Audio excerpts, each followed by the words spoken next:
وَإِذَا سَأَلَكَ عِبَادِي عَنِّي فَإِنِّي قَرِيبٌ أُجِيبُ دَعْوَةَ الدَّاعِ إِذَا دَعَانِ.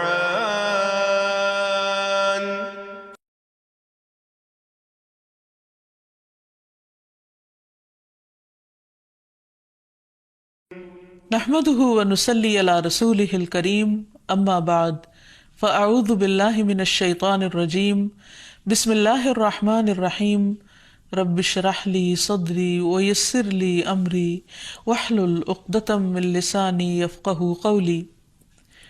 السلام علیکم ورحمۃ اللہ وبرکاتہ. ناظرین، پروگرام دعا کیجئے کے ساتھ آپ کی خدمت میں حاضر ہیں. آج ہم انشاءاللہ ڈر اور گھبراہٹ کے وقت کی دعائیں آپ کے ساتھ شیئر کریں گے، کیونکہ ہر انسان کسی نہ کسی وجہ سے ڈر یا گھبراہٹ میں مبتلا ہو جاتا ہے. ویسے بھی اللہ سبحانہ وتعالیٰ نے فرمایا ہے وَلَنَبْلُوَنَّكُمْ بِشَيْءٍ مِّنَ الْخَوْفِ وَالْجُوعِ وَنَقْصٍ مِّنَ الْأَمْوَالِ وَالْأَنفُسِ وَالثَّمَرَاتِ وَبَشِّرِ الصَّابِرِينَ الَّذِينَ إِذَا أَصَابَتْهُمْ مُصِيبَةٌ قَالُوا إِنَّا لِلَّهِ وَإِنَّا إِلَيْهِ رَاجِعُونَ.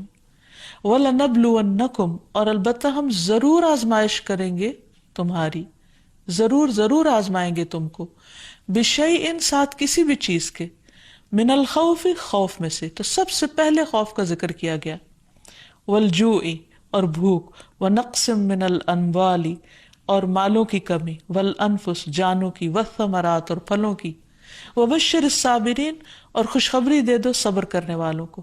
کون ہے وہ کہ جب انہیں کوئی مصیبت آتی ہے تو وہ کہتے ہیں انا للہ و انا الیہ راجعون، بے شک ہم اللہ کے لیے ہیں اور اللہ ہی کی طرف پلٹ کر جانے والے ہیں.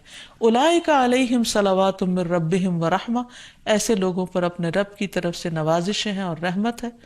واولئک هم المہتدون، اور یہی سیدھی راہ پر ہے، ہدایت یافتہ ہے. تو اس لیے بہت ضروری ہے کہ ہم خوف اور غم اور گھبراہٹ اور تکلیف اور پریشانی کے موقع پر وہ کام کریں جو ہمارے رب کو پسند ہے، تاکہ ہم صحیح راہ پر ہوں. اور صحیح راہ پر چلنے کا فائدہ یہ ہے کہ انسان قیامت کے دن اپنے رب سے جا ملاقات کرے گا، اس حال میں کہ رب اس سے راضی ہوگا اور وہ رب سے راضی ہوگا. اس سے بڑی انسان کی سعادت اور کیا ہو سکتی. تو پھر ہونا کیا چاہیے؟ یہ کہ انسان ڈر اور گھبراہٹ میں اللہ تعالیٰ کی طرف رجوع کرے. اللہ تعالیٰ کی طرف اس لیے رجوع کرے کہ پوری کائنات اسی سے سوال کر رہی ہے، اسی کی طرف رجوع کرتی ہے. قرآن مجید میں آتا ہے یسألہ من فی السماوات والارض، اسی کے آگے ہاتھ پھیلائے ہوئے، اسی سے سوال کرتے ہیں وہ سب جو آسمانوں میں اور جو زمین میں ہے. یعنی ساری مخلوق اپنے رب کی طرف رجوع کرتی ہے ہر ضرورت میں. جیسے ایک موقع پر ایک حضرت سلیمان علیہ السلام نے ایک چیونٹی کو دیکھا کہ وہ ہاتھ اٹھائے آسمان کی طرف دعا کر رہی تھی بارش کے لیے. تو ساری مخلوق اپنی ضرورت اپنے رب سے ہی مانگتی ہے. تو انسان کو بھی چاہیے کہ وہ غیروں کی طرف نظر اٹھا کے نہ دیکھے، صرف اپنے رب کی طرف نظر اٹھائے اور اسی سے مانگے اور اسی سے فریاد کرے. لیکن یہ یاد رکھے کہ جب رب سے مانگنے کے لیے جائے تو ادب اور احترام کا تقاضا یہ ہے کہ پہلے رب کی تعریف بیان کرے اور پھر نبی صلی اللہ علیہ وسلم پر درود بھیجے. تو اس سلسلے میں اللہ سبحانہ وتعالیٰ کی تعریف کے کچھ اور کلمات ہیں جو آج آپ سے شیئر کریں گے. ابو امامہ کہتے ہیں کہ نبی صلی اللہ علیہ وسلم نے فرمایا، کیا میں تمہیں شب و روز کے مسلسل ذکر سے افضل ذکر نہ بتاؤں؟ تم کہا کرو سبحان اللہ عدد ما خلق، سبحان اللہ ملء ما خلق، سبحان اللہ عدد ما فی الارض والسماء، سبحان اللہ ملء ما فی السماء والارض، سبحان اللہ ملء ما خلق، سبحان اللہ عدد ما احصا کتابہ، وسبحان اللہ ملء کل شیء. میں اللہ کی پاکیزگی بیان کرتا ہوں اس کی مخلوق کی گنتی کے برابر. میں اللہ کی پاکیزگی بیان کرتا ہوں جس سے اس کی مخلوقات بھر جائیں. میں اللہ کی پاکیزگی بیان کرتا ہوں ان چیزوں کی گنتی کے برابر جو زمین و آسمان میں ہیں. میں اللہ کی اتنی پاکیزگی بیان کرتا ہوں جس سے وہ چیزیں بھر جائیں جو آسمان و زمین میں ہیں. میں اللہ کی پاکیزگی بیان کرتا ہوں جس سے اس کی مخلوقات بھر جائیں. میں اللہ کی پاکیزگی بیان کرتا ہوں ان چیزوں کی گنتی کے برابر جن کو اس نے اپنی کتاب میں شمار کیا. اور میں اللہ کی اتنی پاکیزگی بیان کرتا ہوں جس سے ہر چیز بھر جائے. پھر تم اسی طرح الحمدللہ کہو، یعنی جہاں سبحان اللہ کہا ہے اسی طرح الحمدللہ کہ میں اللہ کی اتنی تعریف بیان کرتا ہوں. تو انسان اللہ سبحانہ وتعالیٰ کی تعریف بیان کرتے ہوئے تھکے نہیں. اس تسبیح سے بھی انسان کی بہت سی مشکلات خود بخود حل ہو جائیں گی.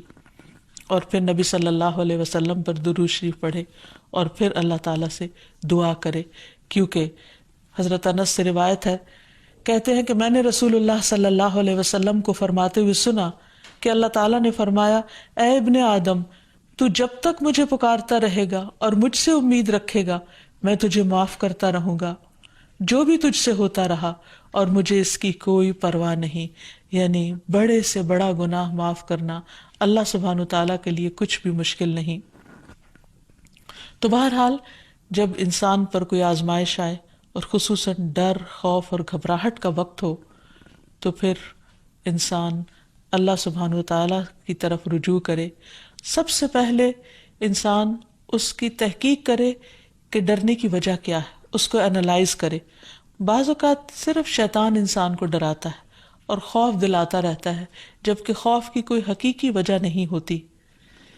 اور پھر جب شیطانی وسوسے بار بار انسان پر حملہ آور ہو تو اس وقت انسان صرف اللہ کو کافی سمجھے، اللہ پر بھروسہ کرے، کیونکہ اسی پر توکل کرنا چاہیے توکل کرنے والوں کو، کیونکہ ہر مسئلے کا حل اسی کے ہاتھ میں ہے. پھر یہ کہ انسان صرف اللہ سے ڈرے. جو شخص اللہ سے ڈرتا ہے وہ کسی اور سے نہیں ڈرتا. دوسرے سارے ڈر ختم ہو سکتے ہیں اگر انسان کے دل میں سب سے زیادہ اللہ کا ڈر ہو. پھر اسی طرح اللہ تعالیٰ کا ساتھ محسوس کرے، کیونکہ اللہ سبحانہ وتعالیٰ اپنے بندے کو تنہا نہیں چھوڑتا. نبی صلی اللہ علیہ وسلم جب ہجرت کر کے مدینہ تشریف لے جا رہے تھے اور راستے میں غار ثور میں آپ نے پناہ لی تو اس وقت آپ صلی اللہ علیہ وسلم نے حضرت ابوبکر کو یہ کہہ کر تسلی دلائی کہ لا تحزن ان اللہ معنا، غم نہ کرو، یعنی ڈرو مت، اللہ ہمارے ساتھ ہے. تو جب انسان یہ سوچ لیتا ہے کہ اللہ ہمارے ساتھ ہے تو خود بخود وہ مطمئن ہو جاتا ہے کہ مجھے اگر اللہ کی مدد حاصل ہوگی تو کوئی میرا بال بھی بیکا نہیں کر سکتا. پھر یہ کہ انسان کو اللہ سبحانہ وتعالیٰ کی حفاظت پر یقین رکھنا چاہیے. جیسے ایک موقع پر ہم دیکھتے ہیں کہ نبی صلی اللہ علیہ وسلم غزوے سے واپس آ رہے تھے تو راستے میں آرام کرنے کے لیے ایک درخت کے نیچے آپ سو گئے. تو اتنے میں ایک اعرابی آیا اور اس نے آپ کی تلوار اٹھا لی اور تلوار لہرا کر آپ صلی اللہ علیہ وسلم سے کہنے لگا، جبکہ آپ کی آنکھ کھل گئی اس وقت، کہ بتاؤ اے محمد آج تمہیں مجھ سے بچانے والا کون ہے؟ تو نبی صلی اللہ علیہ وسلم نے بہت اطمینان کے ساتھ بغیر کسی ڈر اور گھبراہٹ کے جواب دیا، میرا اللہ. یہ وہ یقین تھا اللہ تعالیٰ کی حفاظت کا. تو اسی بنا پر آپ صلی اللہ علیہ وسلم نے فرمایا میرا اللہ. تو وہ اعرابی کانپنے لگ گیا اور تلوار اس کے ہاتھ سے چھوٹ پڑی. اور پھر آپ صلی اللہ علیہ وسلم نے وہ تلوار اٹھا لی اور اس سے پوچھا اب بتاؤ میرے ہاتھ سے تمہیں کون بچا سکتا ہے؟ تو اس پر وہ شخص اتنا مرعوب ہوا کہ وہ آپ صلی اللہ علیہ وسلم پر ایمان لایا اور آپ نے اس کو کوئی سزا نہیں دی. پھر یہ کہ انسان ڈر اور گھبراہٹ کے موقع پر، پریشانی کے موقع پر نماز سے سہارا لے. قرآن مجید میں آتا ہے ان الانسان خلق ہلوعا اذا مسہ الشر جزوعا واذا مسہ الخیر منوعا الا المصلین الذین هم علی صلاتهم دائمون. بلا شبہ انسان تھڑ دلا بنایا گیا ہے، جب اسے کوئی تکلیف پہنچتی ہے تو گھبرا اٹھتا ہے، جب مال ملتا ہے تو بخیل بن جاتا ہے، سوائے نماز ادا کرنے والوں کے، وہ جو اپنی نماز پر ہمیشگی کرنے والے ہیں. تو گویا نماز کی پابندی انسان کو ڈر، خوف اور گھبراہٹ سے محفوظ رکھتی ہے. انبیاء علیہ السلام کا طریقہ یہ تھا کہ جب بھی انہیں خوف یا گھبراہٹ ہوتی تو فوراً نماز کے لیے کھڑے ہو جاتے. جیسے نبی صلی اللہ علیہ وسلم کے بارے میں بھی آتا ہے اور اللہ تعالیٰ کا حکم بھی ہے قرآن مجید میں وَاسْتَعِينُوا بِالصَّبْرِ وَالصَّلَاةِ، صبر اور نماز کے ساتھ مدد مانگو۔ پھر اسی طرح یہ ہے کہ انسان کوشش کر کے بہادری کا مظاہرہ کرے، اپنے دل کو تھامے، اچھی امید رکھے، پازیٹیو سوچ رکھے، تو اللہ سبحانہ وتعالیٰ اس بندے کی مدد فرماتے ہیں۔ نبی صلی اللہ علیہ وسلم تمام انسانوں میں سے زیادہ بہادر تھے۔ مدینہ میں اکثر خوف کی خبریں پھیل جایا کرتی تھی اور آپ صلی اللہ علیہ وسلم تنہا باہر نکل کر لوگوں کے حالات کا جائزہ لیا کرتے تھے اور دشمن کے آنے کی بھی خبر لیتے، اور صحابہ کرام اس بات پر حیران ہو جاتے کہ کس طرح اللہ کے رسول صلی اللہ علیہ وسلم کسی سے بھی نہیں ڈرتے۔ پھر اسی طرح یہ ہے کہ انسان کے اوپر جب آزمائش آئے اس وقت بھی انسان اللہ تعالیٰ کی طرف رجوع کرے، اور جب تکلیف چلی جائے تو بھی انسان اللہ تعالیٰ کی طرف رجوع کرتا رہے، یعنی صرف مشکل وقت پہ نہ پکارے، عام حالات میں بھی انسان اللہ تعالیٰ کو پکارتا رہے۔ پھر اسی طرح کچھ چیزیں ایسی ہیں کہ جو انسان کو مکمل امن دیتی ہیں، مثلاً عمرہ، حج، طواف، کیونکہ اللہ تعالیٰ فرماتے ہیں فَلْيَعْبُدُوا رَبَّ هَذَا الْبَيْتِ الَّذِي أَطْعَمَهُم مِّن جُوعٍ وَآمَنَهُم مِّن خَوْفٍ، ان پر لازم ہے کہ اس گھر کے رب کی عبادت کریں جس نے انہیں بھوک سے بچا کر کھانا یا خوف سے بچا کر امن دیا۔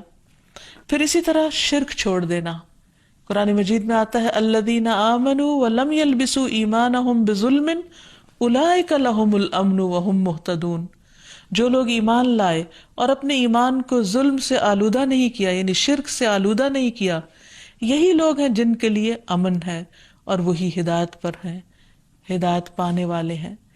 پھر اسی طرح انسان اپنے آپ کو اللہ کے سپرد کر دے، رات کو سوتے وقت خاص طور پر یہ دعا پڑھ کر سوئے اللہم اسلمت نفسی الیک ووجہت وجہی الیک وفوضت امری الیک، اے اللہ میں نے اپنا آپ تیرے حوالے کر دیا، میں نے اپنا رخ تیری طرف کر لیا اور میں نے اپنا معاملہ تیرے سپرد کر دیا۔ تو جو چیز بھی انسان کو پریشان کرے تو وہ انسان اللہ کے سپرد کر دے، کیونکہ وہی ہر چیز کی ٹیک کیئر کرنے والا ہے اور اس سے بہتر کوئی بھی کسی چیز کی حفاظت نہیں کر سکتا۔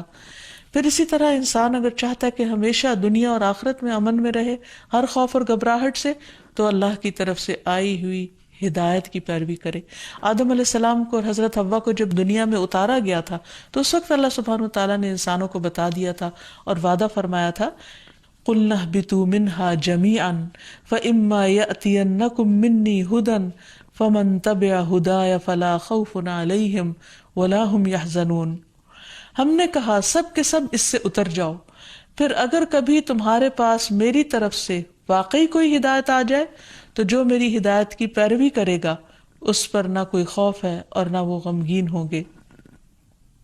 پھر اسی طرح اللہ سبحانہ وتعالیٰ اور اس کے رسول کی اطاعت انسان کو خوف اور غم سے نجات دینے والی ہے۔ اللہ تعالیٰ فرماتے ہیں یا بنی آدم اما یأتینکم رسل منکم یقصون علیکم آیاتی فمن اتقی واصلح فلا خوف علیہم ولا هم یحزنون، اے آدم کی اولاد، اگر کبھی تمہارے پاس واقعی تم میں سے کچھ رسول آئیں جو تمہارے سامنے میری آیات بیان کریں، تو جو شخص ڈر گیا اور اس نے اصلاح کر لی تو ایسے لوگوں کے لیے نہ کوئی خوف ہوگا اور نہ وہ غمزدہ ہوں گے۔ پھر اسی طرح دین پر استقامت اختیار کرنا انسان کو خوف سے نجات دیتا ہے۔ فرمایا ان الذين قالوا ربنا الله ثم استقاموا فلا خوف عليهم ولا هم يحزنون، یقیناً وہ لوگ جنہوں نے کہا اللہ ہمارا رب ہے اور اس پر پھر جم گئے، ان پر نہ کوئی خوف ہوگا اور نہ وہ غمگین ہوں گے۔ پھر اسی طرح انسان اپنے فرائض کی ادائیگی کرتا رہے، اور اگر فرائض ادا کرتا رہے گا تو اس پر کوئی خوف اور غم نہ ہوگا۔ اللہ تعالیٰ فرماتے ہیں ان الذین آمنوا وعملوا الصالحات واقاموا الصلاة وآتوا الزکاة لہم اجرہم عند ربہم ولا خوف علیہم ولا ہم یحزنون، بے شک جو لوگ ایمان لائے اور انہوں نے اچھے کام کیے، نماز قائم کرتے رہے اور زکوٰۃ ادا کرتے رہے، ان کا اجر ان کے پروردگار کے پاس ہے، انہیں نہ کوئی خوف ہوگا اور نہ وہ غمگین ہوں گے۔ اسی طرح صدقہ بھی انسان کو خوف اور غم سے نجات دیتا ہے۔ قرآن مجید میں آتا ہے الذین ينفقون اموالهم فی سبیل اللہ ثم لا يتبعون ما انفقوا منا ولا اذى لهم اجرهم عند ربهم ولا خوف علیہم ولا هم يحزنون. جو لوگ اللہ کے راستے میں اپنا مال خرچ کرتے ہیں پھر خرچ کرنے کے بعد نہ احسان جتلاتے ہیں اور نہ دکھ دیتے ہیں، ان کے لیے ان کا اجر ان کے رب کے پاس ہے. ایسے لوگوں کو نہ کوئی خوف ہوگا اور نہ وہ غمگین ہوں گے. ایک اور جگہ پر فرمایا الذین ينفقون اموالهم باللیل والنہار سرا وعلانیہ فلہم اجرہم عند ربہم ولا خوف علیہم ولا هم يحزنون. جو لوگ دن رات کھلے اور چھپے اپنے مال خرچ کرتے ہیں انہیں اپنے رب سے اس کا اجر ضرور مل کر رہے گا. ایسے لوگوں کو نہ کچھ خوف ہوگا اور نہ وہ غمگین ہوں گے. اور اب کچھ دعائیں اور تسبیحات جو انسان کو خوف سے نجات دیتی ہیں، غم سے نجات دیتی ہیں. سب سے پہلے تو رسول اللہ صلی اللہ علیہ وسلم کی ایک حدیث کہ آپ نے فرمایا جو رات سے خوف آئے کہ وہ اسے پریشان کرے گی، کچھ لوگوں کو اندھیرے سے ڈر لگتا ہے، یا مال کے ساتھ بخل کرے کہ وہ خرچ ہو جائے گا، یعنی کسی کو کچھ دیتے ہوئے اس کے دل میں گھبراہٹ ہوتی ہے، یا دشمن کے ساتھ بزدلی کرے کہ وہ اسے قتل کر دے گا، یعنی دشمن کا خوف ہو جان سے جانے کا، تو اسے چاہیے کہ وہ اس قول کی کثرت کر دے سبحان اللہ و بحمدہ سبحان اللہ و بحمدہ سبحان اللہ و بحمدہ. اللہ پاک ہے اور اسی کی تعریف ہے، کیونکہ یہ اللہ کے نزدیک سونے کا پہاڑ اللہ کے راستے میں خرچ کرنے سے زیادہ محبوب ہے. یعنی اتنی قیمتی تسبیح ہے کہ اگر ایک انسان اللہ کے راستے میں ایک پہاڑ صدقہ کرے تو اس سے بھی زیادہ اس تسبیح کا فائدہ اور اثر ہوگا. کتنے مختصر سے کلمات ہیں جن میں اللہ تعالیٰ کی حمد و ثنا بیان ہوئی ہے. یعنی انسان اس وقت تک ذکر اور ورد کرتا رہے جب تک کہ اس کا دل سکون میں نہ آ جائے.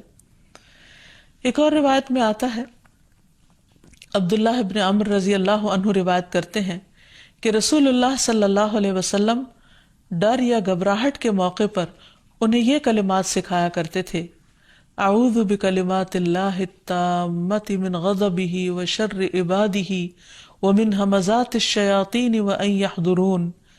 میں اللہ کے کامل کلمات کی پناہ میں آتا ہوں، اس کی ناراضگی سے، اس کے بندوں کی شرارتوں سے، شیطانوں کے وسوسوں سے، اور اس بات سے کہ وہ میرے پاس آئیں. پھر اسی طرح ڈراؤنے خواب سے بچنے کے لیے بھی نبی صلی اللہ علیہ وسلم نے یہی دعا پڑھنے کے لیے فرمایا. پھر اسی طرح رات کو نیند میں گھبراہٹ کی دعا، یعنی یا نیند آئے نہ، یا نیند کے اندر انسان خوف کھائے یا اسے گھبراہٹ شروع ہو جائے، تو اس کے بارے میں خالد بن ولید روایت کرتے ہیں کہ میں رات کو نیند میں گھبرا جایا کرتا تھا. پھر میں نبی صلی اللہ علیہ وسلم کے پاس حاضر ہوا تو میں نے عرض کیا میں رات کو نیند میں ڈر جاتا ہوں تو میں اپنی تلوار اٹھا لیتا ہوں اور جو چیز سامنے آتی ہے اسے تلوار سے مار ڈالتا ہوں. تو رسول اللہ صلی اللہ علیہ وسلم نے فرمایا کیا میں تمہیں وہ کلمات نہ سکھاؤں جو مجھے روح الامین نے سکھائے ہیں، یعنی جبریل امین نے؟ کہو اعوذ بکلمات اللہ التامات التی لا یجاوزہن بر ولا فاجر من شر ما ينزل من السماء وما يعرج فيها ومن شر فتن اللیل والنہار ومن كل طارق الا طارقا يترك بخیر یا رحمان. میں اللہ کے تمام کلمات کے ذریعے پناہ مانگتا ہوں جن سے آگے نہ کوئی نیک اور نہ کوئی فاجر بڑھ سکتا ہے، ان تمام چیزوں کے شر سے جو آسمان سے اترتی ہیں اور جو آسمان کی طرف چڑھتی ہیں، اور رات اور دن کے فتنوں کے شر سے، اور رات کو ہر آنے والے کے شر سے، سوائے اس کے جو خیر کے ساتھ آئے، اے نہایت رحم کرنے والے. پھر اسی طرح انسان کو صبح و شام عافیت کی دعا بھی پڑھنی چاہیے. ابن عمر رضی اللہ عنہ کہتے ہیں کہ رسول اللہ صلی اللہ علیہ وسلم صبح و شام ان دعاؤں میں سے کسی دعا کو چھوڑتے نہیں تھے. اللہم انی اسألک العافیۃ فی الدنیا والآخرہ، اللہم انی اسألک العفو والعافیۃ فی دینی و دنیای و اہلی و مالی، اللہم استر عوراتی و آمر روعاتی، اللہم احفظنی من بین یدی و من خلفی و عن یمینی و عن شمالی ومن فوقی واعوذ بعظمتک ان اغتال من تحتی. اے اللہ میں دنیا اور آخرت میں تجھ سے عافیت کا سوال کرتا ہوں۔ اے اللہ میں تجھ سے اپنی دنیا اور دین، اپنے اہل خانہ اور مال کے متعلق درگزر اور عافیت کا سوال کرتا ہوں۔ اے اللہ میرے عیوب پر پردہ ڈال دے اور خوف سے مجھے امن عطا کر دے۔ اے اللہ آگے پیچھے دائیں بائیں اور اوپر کی جانب سے میری حفاظت فرما، اور میں تیری عظمت سے تیری پناہ میں آتا ہوں کہ مجھے نیچے سے اچک لیا جائے، یعنی زمین میں دھنسنے سے۔ تو یہ وہ خوبصورت دعائیں ہیں نبی صلی اللہ علیہ وسلم کی سکھائی ہوئی کہ جن کو پڑھنے سے انسان ہر طرح کے خوف، غم اور گھبراہٹ سے آزاد ہو سکتا ہے۔ اللہ تعالی ہمیں توفیق دے کہ ہم ان دعاؤں کو پڑھ سکیں اور ہر حال میں اپنے رب ہی کو پکاریں تاکہ وہ ہماری طرف رحمتوں کے ساتھ متوجہ ہو۔ وآخر دعوانا ان الحمد للہ رب العالمین۔